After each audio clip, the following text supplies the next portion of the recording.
Hello, everyone, and welcome to another elite episode of the Get Authentic with Marques show. I'm your host, Marques Ogden. On today's episode, we are joined by Mr. Charles Specht. But before bringing on Charles to the stage, I want to thank one of our amazing sponsors, Crown Wealth Group. Most successful people have a team of advisors, accountants, lawyers, brokers, but rarely are those experts actually talking to each other. This creates gaps, friction, and missed opportunities. At Crown Wealth Group, they bridge those gaps with their personal CFO solution. Think of it this way. You are the CEO of your wealth. Their job is to understand your deepest goals, coordinate the experts, and deliver advice where every piece works together. They just don't give you a plan. They manage the execution from the first conversation to the dotted line. But they also know that wealth is about more than just a balance sheet. That's why they offer a concierge service to handle life's most exciting but often frustrating transactions. Whether you're buying a car, a boat, or planning a dream vacation, they manage every step of the process. They take on the logistics so you can get the joy of the purchase without the headache of the paperwork. By bringing every area of your finances and lifestyle into maximum efficiency, they save you more time than just money. And they are awesome in every way. If you're ready for better answers and a more empowered future, you're ready for the Crown Wealth Group. We thank Zach O'Brien of Crown Wealth Group for sponsoring this episode. Now, here he is, Charles. How you doing today, Charles? I'm doing great. Great. Glad to be here. Good, my friend. So, Charles, we connected through my great friend, Chris Paradiso, amazing man. And he's just a great, great soul that is just so kind and giving in every way. So I'm so excited to have you here. First question, Charles, what does the word authentic/authenticity mean to you? I would have to say that it is not hypocritical. When I think of something or somebody that is authentic, I actually see the real them. I see the surface. I see what's on the inside. I see something that is genuine. It is not something that is hypocritical. I'm not going to see something that is coming out of two sides of a mouth. I'm going to see a lifestyle that actually represents something that they say, that they speak of, that they say, that they look to. And so somebody that is authentic is somebody that is genuine down to the very core. And I actually think that, we're always sort of trying to pursue authenticity. But unfortunately, many of us mess up so much because we're looking for applause rather than being genuine. That's a problem. You know what, Charles? I've heard some great responses, but I've never heard people are looking for applause and not the real them or character or helping others. They're doing it because they want to get noticed. They want to grab that attention. They want to be like, hey, look at me. And that's not how it's supposed to be. Authenticity should be you doing something, your real, most vulnerable self, helping others, not for the applause. That's why one thing I love about playing football, right, Charles, as an offensive lineman, we did a lot of our stuff in the dark. Even when we're on the field, people don't see a lot of the coordination between the combo blocks and the run blocking and the pass protection to keep the quarterback upright, to keep the running back from getting crushed in the backfield. That's how you have to collaborate, work together, and put in that effort. So I love what you said and where you're coming from. Charles, please share with our global audience a little bit more about yourself and the work you're doing today to help your clients. All right, appreciate it. So I have been in the insurance business since the year 2000, and I have sold insurance for a decade. This would be commercial business insurance, predominantly to companies like construction accounts, things like that. So I did that for about 10 years, but then I really felt a calling on my life from God. And I wanted to do more than just insurance. I felt a calling to more pastoral ministry. So I stopped selling insurance around the year 2010, and I took a pastoral position at a church, Christian church. I'm a Baptist pastor even today. So when that happened, I knew I needed to fulfill what God wanted for me in this path, but I also had to put food on the table for my family. And so I stopped selling insurance so that I could have full control over my calendar. Whenever somebody needed me, I was able to make that happen and go.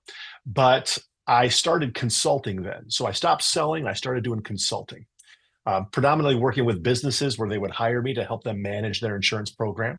And when I started doing that, about a year or so later, I had a lot of insurance agencies reach out and say, "Can you tell us what insurance buyers are looking for? We can't quite figure it out ourselves." And so began to make a pivot in the consulting company at that time to work more specifically with insurance agents to help them figure out what business owners are looking for. So I've been pastoring since around 2015. I'm the lead pastor of Trinity Baptist Church here in Hendersonville, Tennessee, just north of Nashville. But I also am the CEO of Permission Network Insurance Agency. It's an insurance agency firm where I teach and train insurance agents how to build a $1 million or more book of business through signed broker record letters. And specifically in regards to the training, I serve as a fractional chief sales officer for a lot of insurance agencies around the United States and Canada. So I am there working with insurance agents. I'm helping the insurance agency become more profitable, as well as just helping insurance agents figure out how to prospect and market and brand and so forth. So I do this because it's fun and exciting, and it helps me to get my kids through college because I've got 5 kids. But my primary calling in life is to really minister and serve people as a pastor at a church. Love this. Fantastic. Charles, you talk about your background, you talk about what you've done in ministry and sales and consulting and your organization, and you train insurance people how to sell better, how to Mhm. connect better. We're going to dive into all of that. But here's my next question, Charles. How does being authentic help you to solve problems for your clients to help them be and you be even more successful in your respective industries? Yeah. So getting back to the idea of authentic, being genuine, not being hypocritical. When we look at any kind of a sales transaction, like I have to sell my kids to clean their room, right? Like I have to actually have a sales transaction. Like you will clean your room or there will be these consequences. When it comes to a sales of even an insurance policy, like you will have a claim. Will it be covered? You will have a claim. Who do you want it insured by? So when I think about genuine. I think about authentic. I think about being non-hypocritical. The insurance agents that I'm working with to try and help them figure out how to actually sell more, become more successful, is that I try to make them to stop thinking like a salesperson and put themselves in the shoes of the buyer. What does the buyer want? What does the buyer need? What is their main pain point? What are the problems they're dealing with, the frustrations that they're dealing with on a daily basis? There's just problems in regards to their own business. There's problems in their portfolio. There's problems with their turnover, their training, and so forth, as well as just the insurance aspect of it.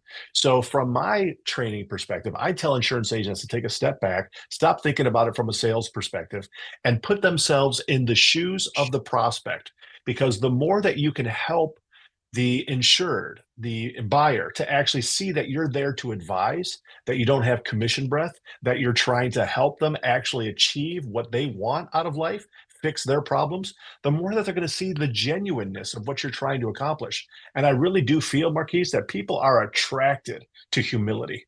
I feel that people are not attracted to pride. They are attracted to humility. And frankly, when I think of the word authentic, it's that you are truly and genuinely acting and behaving like you actually are.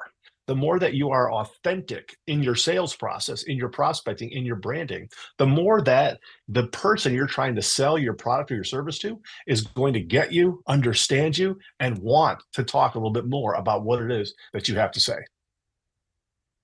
Charles,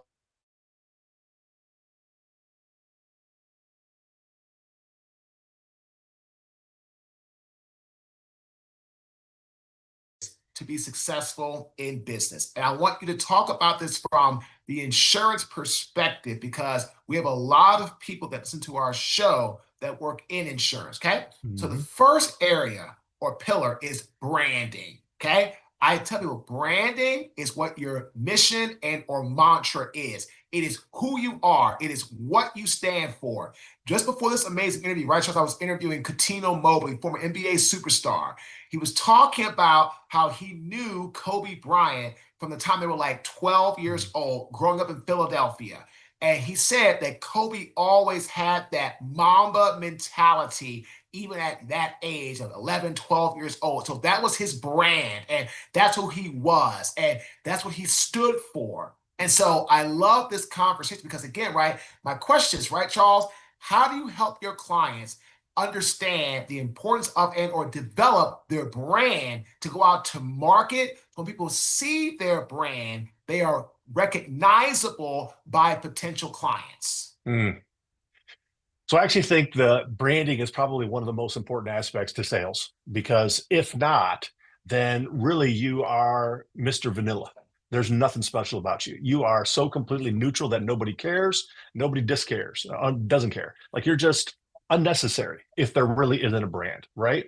So when I started going into the consulting part, away from pure sales myself, I really like tried to take a step back and just like try to figure out how to use LinkedIn and what kind of a focus I was going to have in regards to my branding, because I wanted my brand to be exactly what I was going to teach insurance agents. Right. And so I really kind of tried to boil it down to one sentence. I mean, if you can't describe or discuss what it is that you do in one sentence, then you don't really know who you are. You're inauthentic. So I really think that we should be able to sort of like bring down to one sentence who it is that we serve, what it is that we do, and really kind of like what is the reward.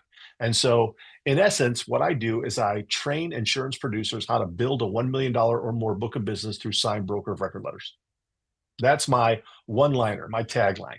Geico's is 15 minutes can save you 15% or more on car insurance. Like they know exactly who it is that they're trying to serve. They know what type of buyer that they're going after. They're not going after surgeons. They're not going after business owners. They're going after people who really are kind of like living paycheck to paycheck. Their brand is based upon the type of customer they're looking for. So when I think about myself, I help insurance agents or producers build a $1 million or more book of business. I chose that because that is sort of a level that less than 1% of insurance producers will ever get to. $1 million of annualized commission coming in every single year. So to help build them to $1 million of commission on an annualized basis. And I do it, and this is where I knew that I had to create something that had a little bit of, some thorns to it, some friction. And that I decided to focus specifically on what's called a broker of record letter. And I focus on that specifically because as a consultant, when insurance buyers hire me to manage it, their entire insurance process, they don't want a bunch of agents. They would really, Marques, like to just pick one person, choose that one person and go forward. And so they want what's called the broker of record letter. And what that basically means is that with one signature on a piece of paper, whoever's the insurance buyer can change their insurance agent. So if I was somebody's insurance agent and they didn't want me, but they wanted you, they could sign your piece of paper and transfer my policies away from me to you so that now you have a new client. One signature on a piece of paper. I don't have to go through a quoting process. I actually think that that's kind of a waste of time. It really doesn't fit the whole process of what we're trying to accomplish. And so when I built that one-liner based upon the broker of record letter, I knew that I was going to repel a lot of people. I was going to repel those people who were sort of the old male, pale, stale, mindset in regards to the insurance business. Of that, that's not how we did it. That's not how I built my book of business. And so I knew that I was going to repel a lot of people, but I was also going to attract exactly the type of people that are listening, that are like hearing that. They're saying like, yep, I get it. That's exactly what I'm looking for. And so the idea for me when I'm teaching insurance agents is that we just don't quote anymore. We just don't quote. Insurance agents don't have to quote. We are service providers. An underwriter at the insurance carrier offers quotes. We don't. We want to be the person that gathers the quotes. We want to be the person that actually is trusted to go to the marketplace to gather the quotes. I'm not Geico. My clients are not Geico. Geico offers one quote. That's what they are. But we as independent insurance agents, as retail insurance agents, we are the advisor or the consultant to the insured. We have to get them to realize that the competition in the sales process does not take place at the retail agent level. That's where I'm at, where Chris Paradiso is at, where lots of different people at. I even listened to the one with Harvey earlier today. Like that's where we're at. We're the retail agent. We are not the person that actually puts together the quotes. The underwriters put together the quotes. So what we have to get is a switch.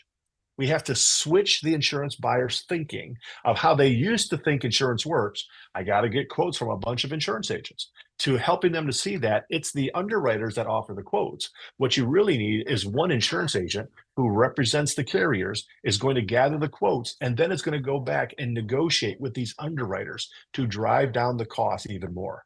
So the competition is at the underwriter level, not the retail agent level.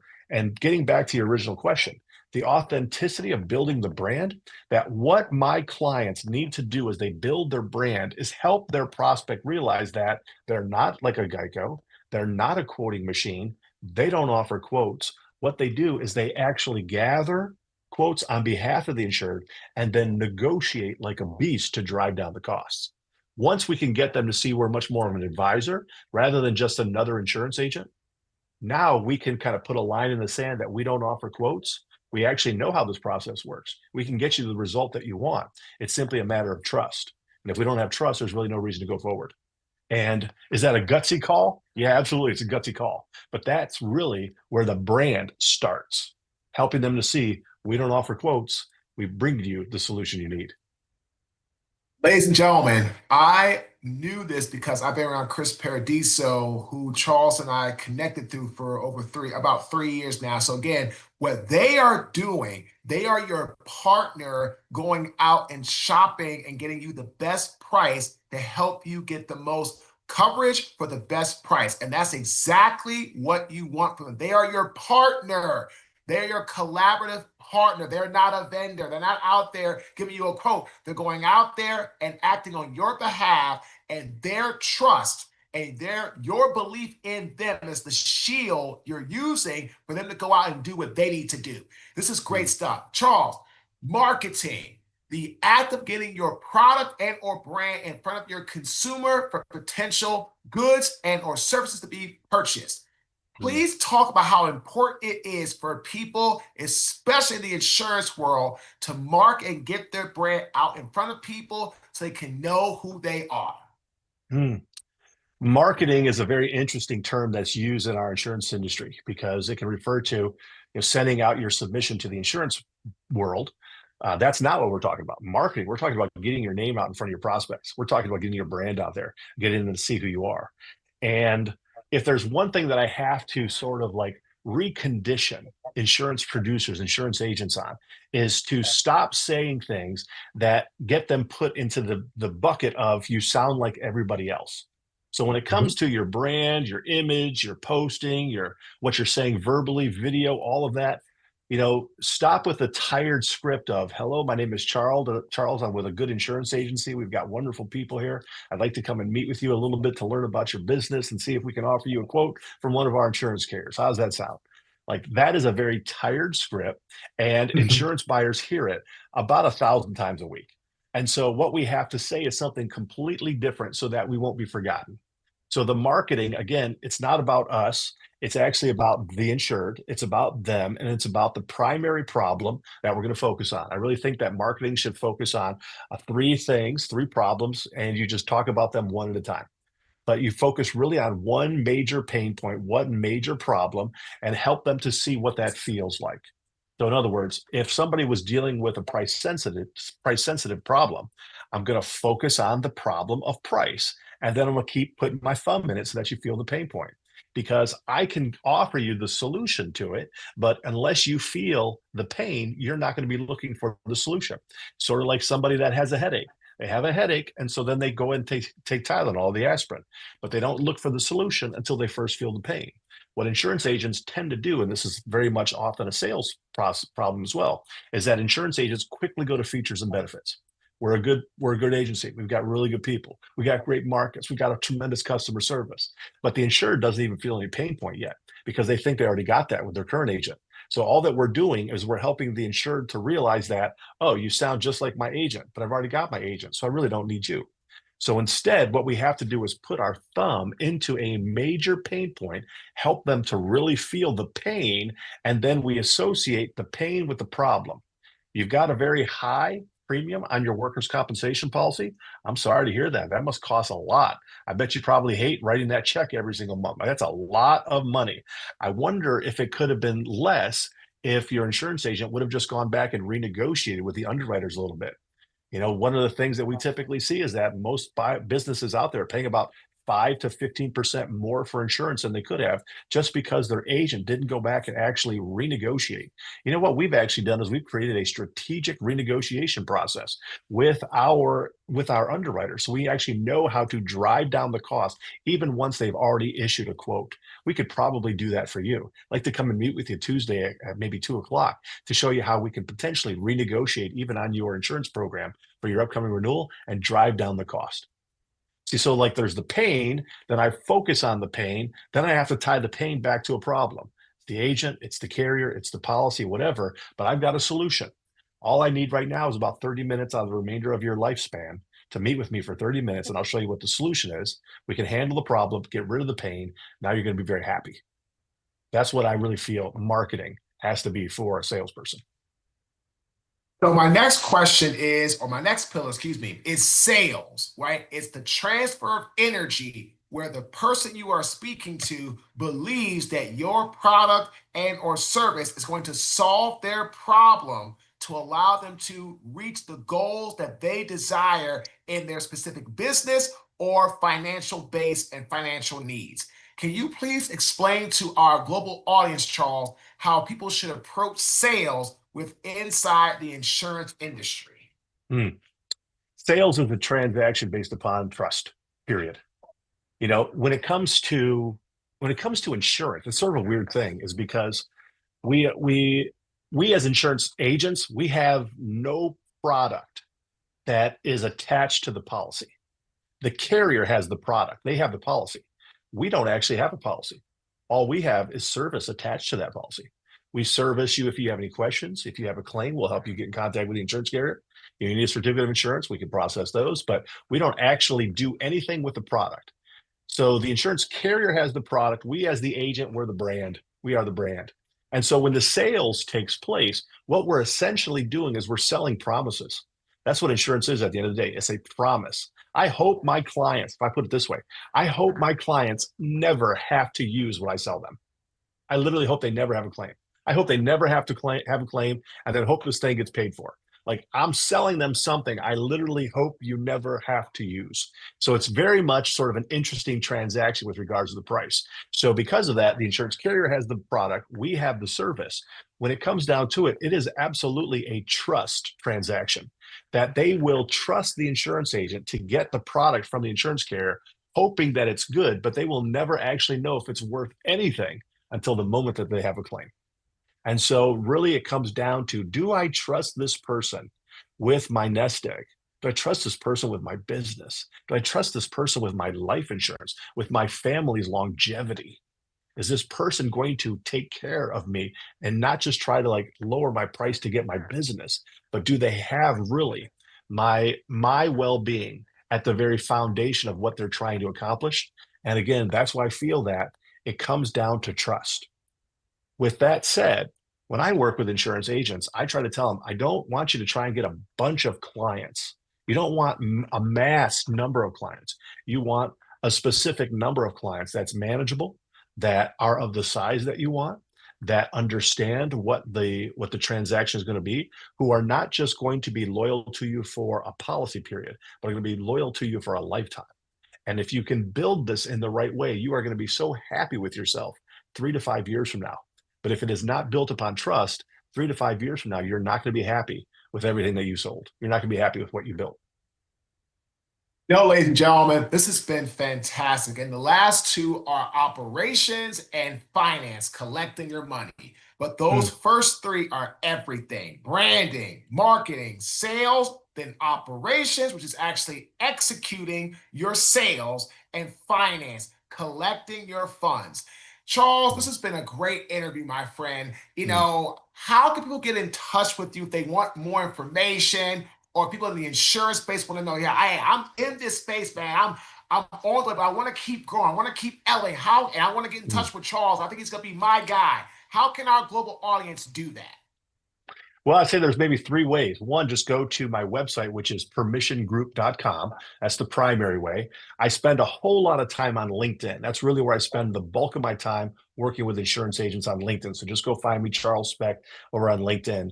But I actually do have a podcast that I do. It's called the Millionaire Insurance Producer Podcast. So I'd love for you to listen to it. There's a lot of free information, but permissiongroup.com is really the best way to get in contact with me. Love this. Ladies and gentlemen, Charles has been a phenomenal interview. I want to thank my great friend Chris Paradiso for connecting us. I want to thank Mr. Zach O'Brien, who is of Crown Wealth Group, for sponsoring this episode. And the authentic tip of this great interview: in life, please be someone, like Charles said, that's real, that's authentic, and is living and knowing who you are and not doing things for applause or for claps, because that will burn out. Be you. Be confident. Be strong. Be you. Reach out to Charles if you're in the insurance space and you're doing exactly what he specializes in. He was referred to me by the best, so you're knowing he's going to be the best. So connect with him and get some information and go to his podcast, like, follow, subscribe. Again, my name is Marques Ogden. I am the host of the Get Authentic with Marques show. Thanks for tuning in. Have a fantastic day.